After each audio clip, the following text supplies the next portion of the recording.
Question number 4.5 में हमले हेर्यो भने Nepal Rastra bank purchase government security for ₹20 million in July 2016.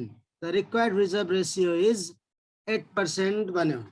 अब हामीलाई के दियो त क्वेशनले भन्दा नेपाल राष्ट्र बैंकले के गर्यो जुलाई 2016 मा 20 मिलियन को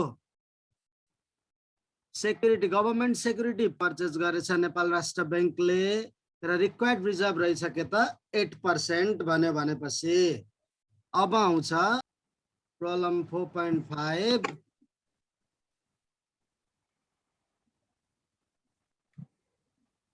मा गिवन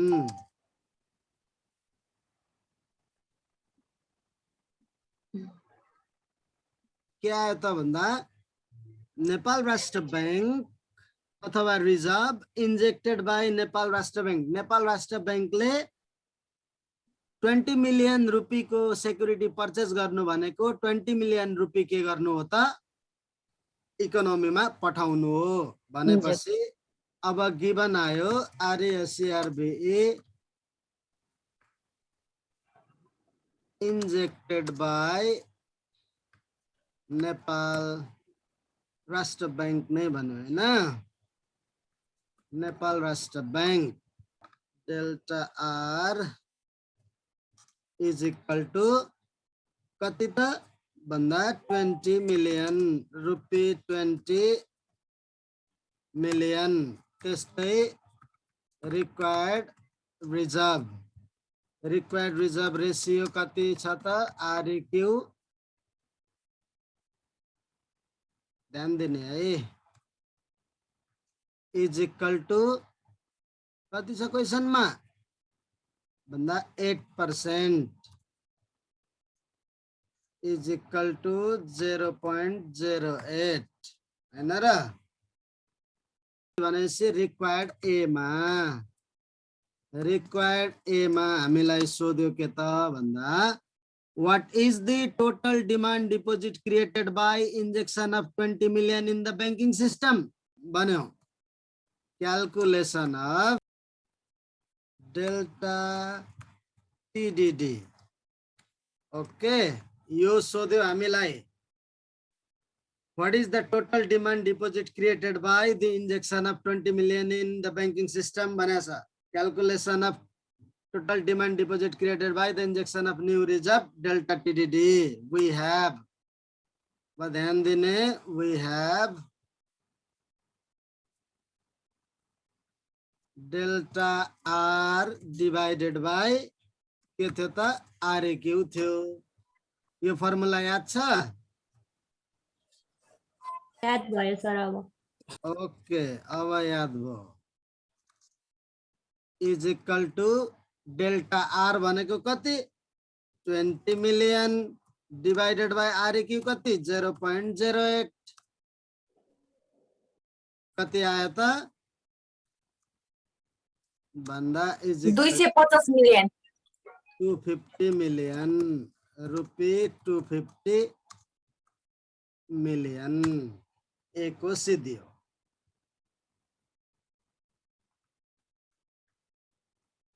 अब आउँछ बी रिक्वायर्ड बी अब रिक्वायर्ड बी में के सोध्यो त what is the money multiplier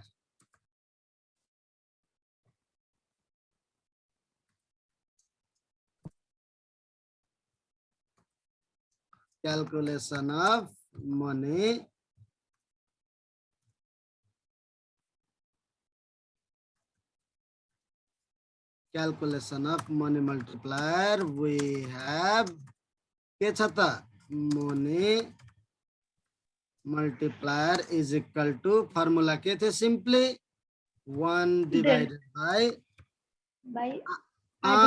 यहाँ दुईटा फर्मुला युज गर्न सकिन्छ है एउटा सिम्पली 1 डिवाइडेड बाई सुरुमा हामीले delta R by delta TDD divided by के थियो फर्मुला डेल्टा R और 1 by REQ. Yes. Or 1 or is equal to 1 divided by REQ गर्न नि सकिन्छ। अब यहाँ हेरौँ डेल्टा टिडिडी भनेको कति आयो भन्दा 250 डिवाइडेड बाई डेल्टा आर कति छ डेल्टा आर कति छ 20 और 1 divided by 0.08 12.5. 12.5 के हुन्छ money multiplier times is equal to 12.5 times. Okay. M1 new level of M1 को फर्मुला के हुन्छ त भन्दा अहिलेको present level of M1 plus के छ अर्को formula TDD delta TDD very good भनेपछि अब हामीले calculation of new level of M1 new level of M1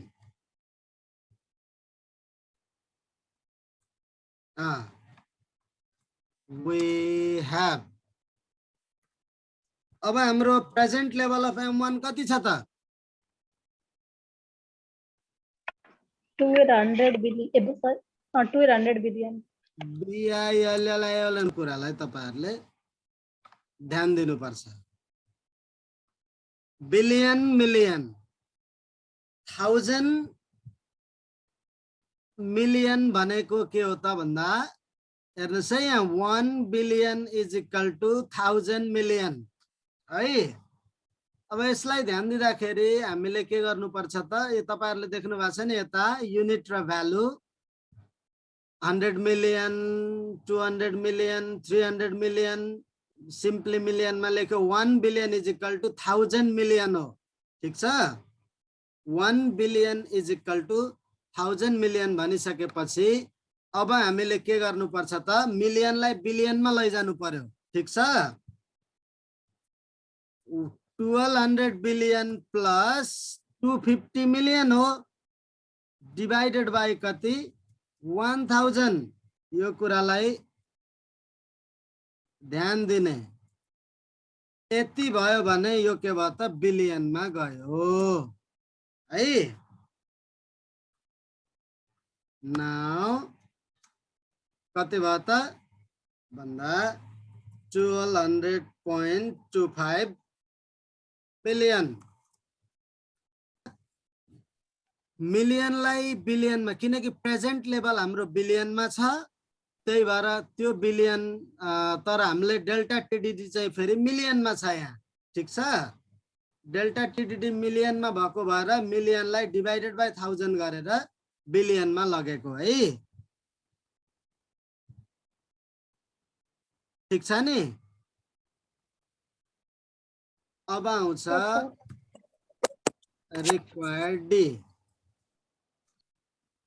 अब रिक्वायर्ड डी ले भन्छ what will be the interpretation of money multiplier calculated in B भन्छ हामीलाई B को के गर भनेको छ इन्टरप्रेट गर भनेको छ B मा हाम्रो मनी मल्टिप्लायर 12.5 टाइम्स आयो नि 12.5 टाइम्स आयो यो 12.5 टाइम्स आको भनेको के हो त भनेर हामीले लेख्ने भने के लेख्ने भन्दा money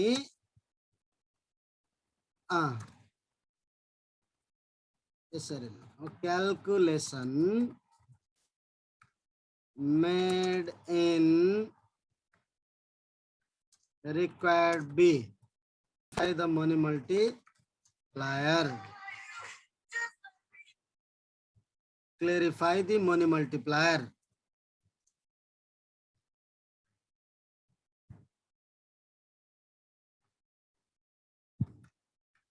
as we know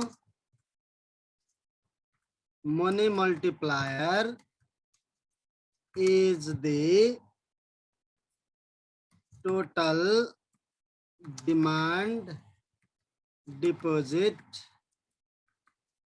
created by, अब हामीले money multiplier लाई है, money multiplier is the total demand deposit created by the injection of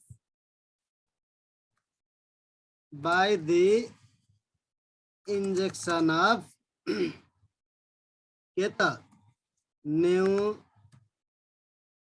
reserve, injection of banking system. It means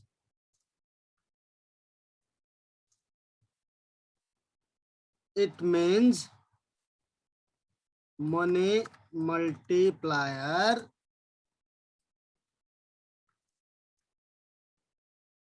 calculated in part D is katita 12.5 times. Oh, 12.5 times acha. It explain that के भयो त भन्दा money multiplier भनेको total demand deposit creation हो जुन चाहिँ 1 unit reserve central बैंकले banking सिस्टममा लगानी गर्दाखेरि थप सृजना हुने मनी हो भन्दा यहाँ हाम्रो जुन हामीले क्याल्कुलेसन गरियो त्यो पार्ट बी मा 12.5 टाइम्स आछ मनी मल्टिप्लायर। यसको अर्थ के हो त भन्दा 1 रुपैयाँ न्यू रिजर्भ इन्जेक्ट गर्दा यसले के गर्दो रहेछ त 12.5 अथवा रुपी 12.5 डिमान्ड डिपोजिट के हुँदो रहेछ त क्रिएट हुँदो रहेछ। Can create 12.5 demand deposit in banking system. यसरी हामीले के गर्नु पर्यो त यसलाई एक्सप्लेनेसन गर्नु पर्यो है बाबु नानी हो। प्रब्लम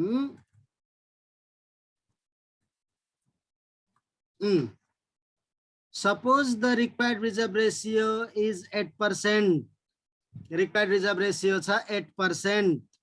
अब आउँछ bank hold 3% of their deposit, रमाई 3% of their deposit TDD in excess reserve ER। Total demand deposit को 3% चाहिँ के गर्दो रहेछ त एक्सेस रिजर्भ रहेछ भनेको छ, होल्ड गर्दो रहेछ भन्यो।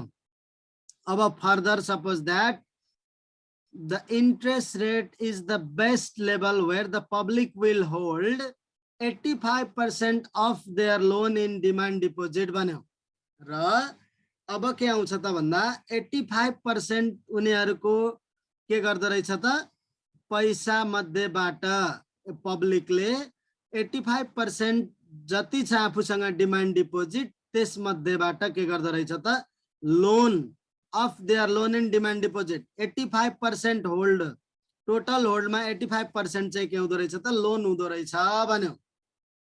टोटल डिमान्ड डिपोजिट है 85%। अब आउँछ क्याल्कुलेट मनी मल्टिप्लायर भनिन्छ यहाँ। अब यहाँ अलिकति के छ त भन्दा नयाँ कुरा जान्नु पर्ने छ हामीले। नयाँ कुरा के जान्नु पर्ने छ भन्दा सुरुमा अब कुन फर्मुला लाएर यो मनी मल्टिप्लायर निकाल्ने होला भन्ने कुरा आउँछ।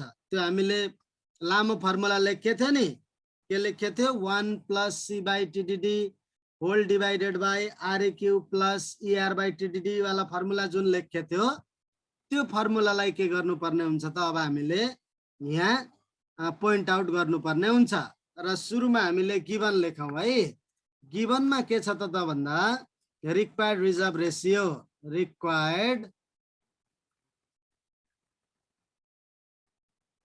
required reserve ratio RAQ is equal to कति दियो 8% is equal to 0.08 आयो required reserve. Excess reserve ratio to total demand deposit बनाए थे हो। The ratio of excess reserve, ratio of excess reserve to total demand ER/TDD, ER/TDD कति त यहाँ हेर्ने क्वेशनमा 3%, 3% भनेको कति इज इक्वल टु 0.03 है त। अब यो आयो र अर्को यहाँ ध्यान दिनुपर्ने, सबैभन्दा ध्यान दिनुपर्ने यही नै छ। यो भनेको के हो त भन्दा ratio of cash holding to total demand deposit सबभन्दा महत्त्वपूर्ण छ है। Ratio of cash holding to total demand deposit C by TDD is equal to कति, यो सबैभन्दा महत्त्वपूर्ण कुरा हो।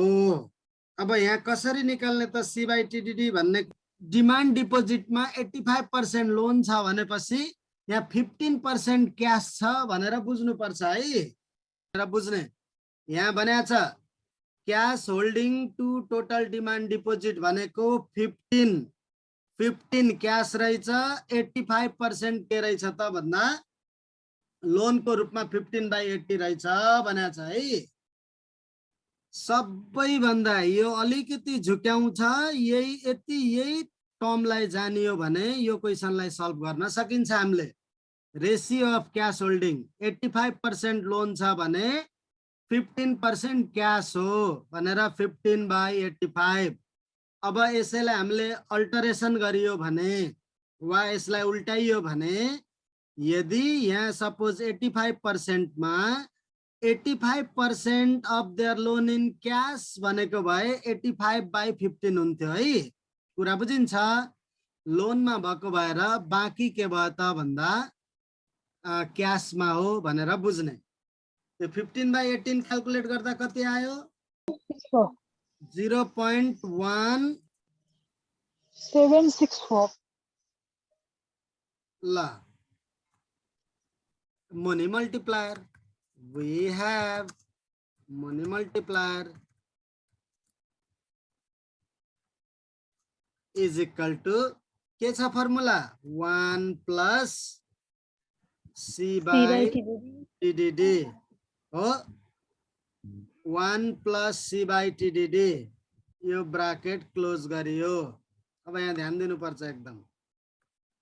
अनि होल डिवाइडेड बाई के थियो त REQ हो। REQ प्लस के थियो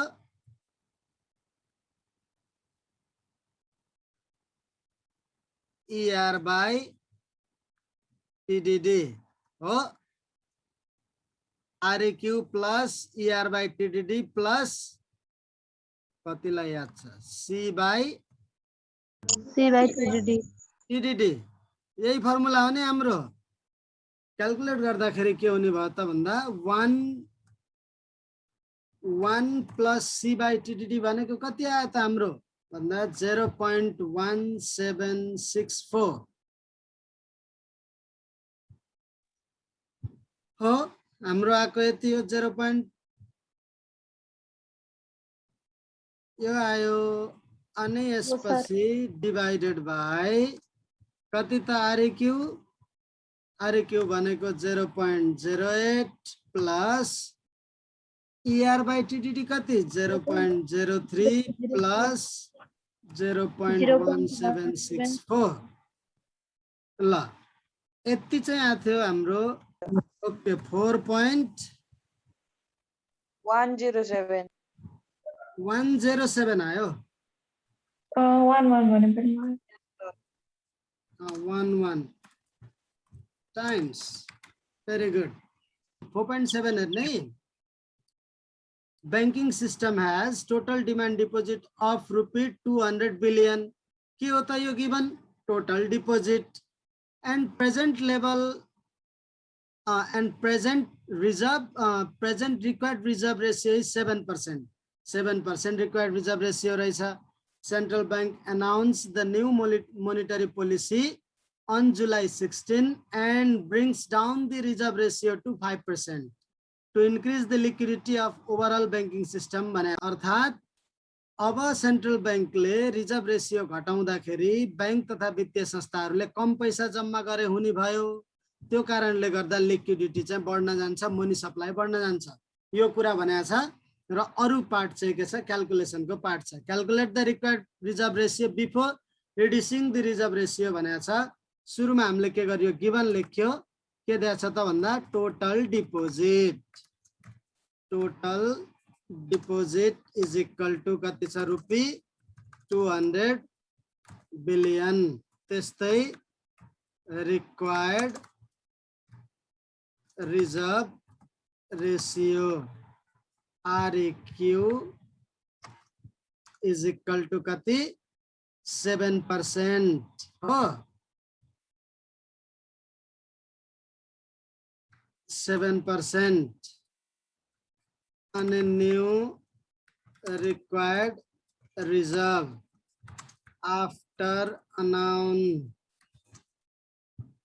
announcing monetary policy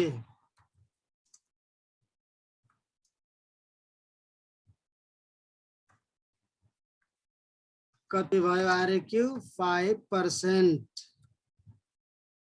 भाइ हामीले डाइरेक्टली 7 लाई 0.07, 5 लाई 0.05 लेख्दिने। Okay, calculation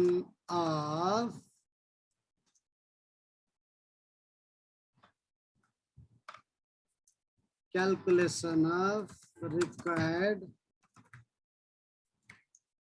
reserve before reducing the reserve ratio is given by भनेर यसरी लेख्ने, we have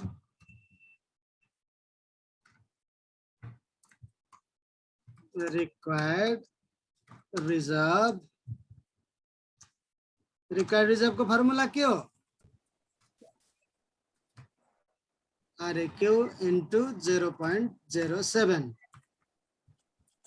कति आयो त, 14 बिलियन। रुपी पनि लेख्ने है, रुपी 14 billion. Calculate the required reserve after relaxing the reserve ratio भनेको छ। अब बी मा के हुने भयो त भन्दा, अब मोनेटरी न्यू एनाउन्समेन्ट भइसकेपछि रिजर्भ घट्यो नि, त्यसपछिको रिक्वायर्ड रिजर्भ आफ्टर जे लेखेछ त्यही लेख्दै हुन्छ, relaxing the reserve ratio is given by भनेर required reserve is equal to, अब फर्मुला लेख्नु पर्दैन, रुपी 200 बिलियन इन्टु 0.05 भने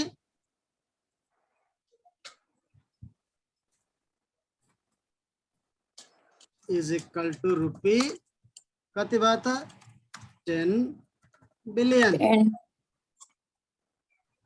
ल अब आउँछ रिक्वायर्ड सी। रिक्वायर्ड सी ले के भन्छ त भन्दा, calculate the excess reserve after announcing the new monetary policy भनेको छ। अब एक्सेस रिजर्भ भनेको के हो भन्दाखेरि,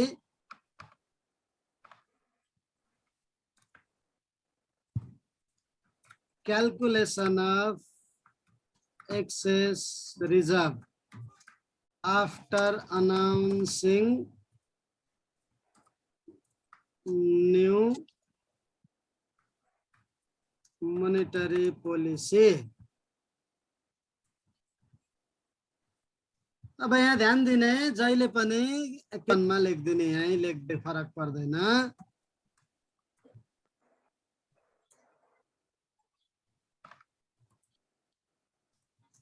reserve at 7% before announcement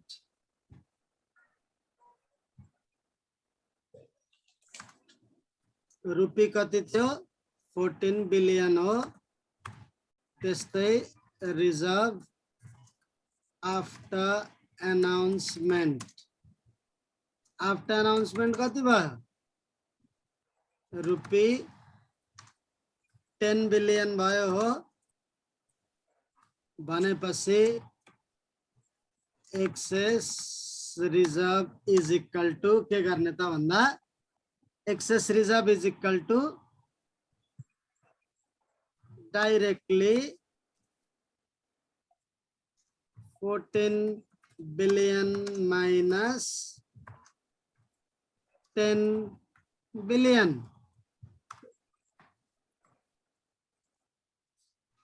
is equal to rupee 4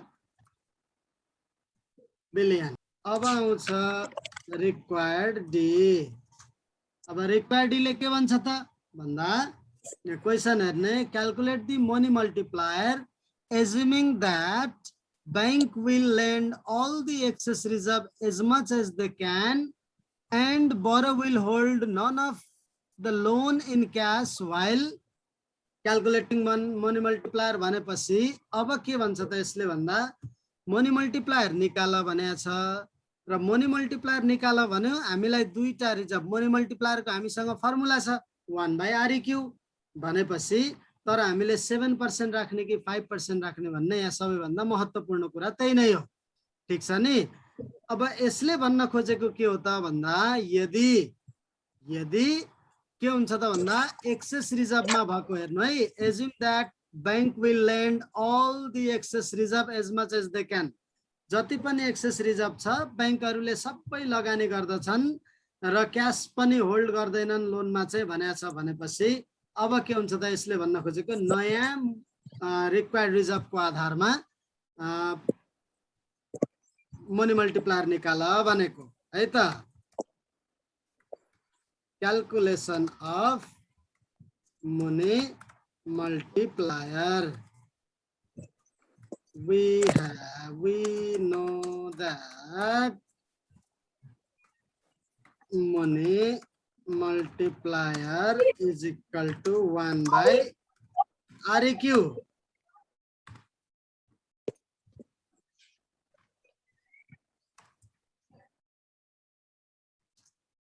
is equal to 1 divided by REQ भनेको कुन आउने भयो त सबै प्रयोग भएछ भनेपछि नयाँ 0.05 यो कुरालाई ध्यान दिने is equal to 20 ले के हिन्ट दियो त भन्दा एक्सेस रिजर्भ जति सबैलाई प्रयोग गर्छन् भने त्यस्तो अवस्थामा मनी मल्टिप्लायर निकाल भनेको छ एक्सेस रिजर्भ कति बेला आउँछ जति बेला के गर्छ सेन्ट्रल बैंकले नयाँ के गर्छ त एनाउन्समेन्ट गरेर 7% बाट 5% मा झारेको हो नि 5% मा झारिसकेपछि के भयो त भन्दा एक्सेस रिजर्भ आउने भयो तर त्यो एक्सेस रिजर्भलाई पुरै के गरेछ त युटिलाइज गरेछ कुनै पनि पैसा चाहिँ बाँकी राखेको छैन भनेपछि नयाँ रिक्वायर्ड रिजर्भ रेशियो को आधारमा के गर्ने त हामीले क्याल्कुलेट गर्ने REQ भनेर 5% लेख्दिने is equal to 0.05 after announcement ल यो अब आउँछ REQ डी रिक्वायर्ड डी मा जस्तो हामीले मनी मल्टिप्लायर 20 टाइम्स आयो भने यो 20 टाइम्स मनी मल्टिप्लायरले अब के गर्छ त इंडिकेट गर्छ के त भन्दा यदि सेन्ट्रल बैंकले 1 युनिट अथवा 1 रुपैयाँ नयाँ रिजर्भ बैंकिङ सिस्टममा इन्जेक्ट गर्दा 20 टाइम्सले नयाँ मनी क्रिएट हुन्छ भन्छ यो मनी मल्टिप्लायरले कुरा बुझिन्छ money multiplier is the total demand deposit created by the injection of 1 रुपैयाँ अफ न्यू रिजर्भ भन्ने थियो नि भनेको 1 रुपैयाँ थप रिजर्भ इन्जेक्ट गर्यो भने त्यसले के गर्छ 20 रुपैयाँ नयाँ मनी क्रिएट गर्छ भनेपछि अब हाम्रो त्यही थ्योरीबाट हाम्रो के भयो त भन्दा यहाँ सोलुसन आइसक्यो हामीलाई के निकाल्न भनेको छ calculation of maximum amount of हामी रिजोइन हुनु पर्छ है amount of additional money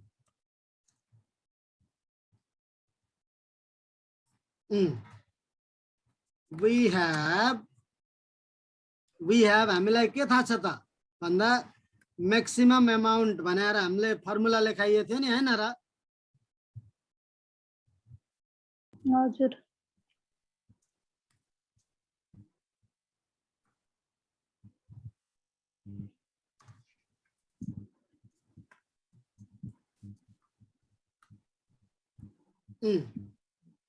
can generate भनेर के थियो formula multiplier into excess reserve होइन र अब मनी मल्टिप्लायर हाम्रो कति छ 20 times into excess reserve 4 billion is 4 million. Rupee 80 billion एकचोटि फर्मुला ध्यान दिने यसको थ्याङ्क यू साथीहरू आजलाई यो भिडियो यति नै तपाईहरु यस्तै जानकारीमूलक भिडियोहरू अगाडि चाहनुहुन्छ भने श्याम संसार च्यानललाई सब्स्क्राइब गर्न नबिर्सिनु होला thank you and bye bye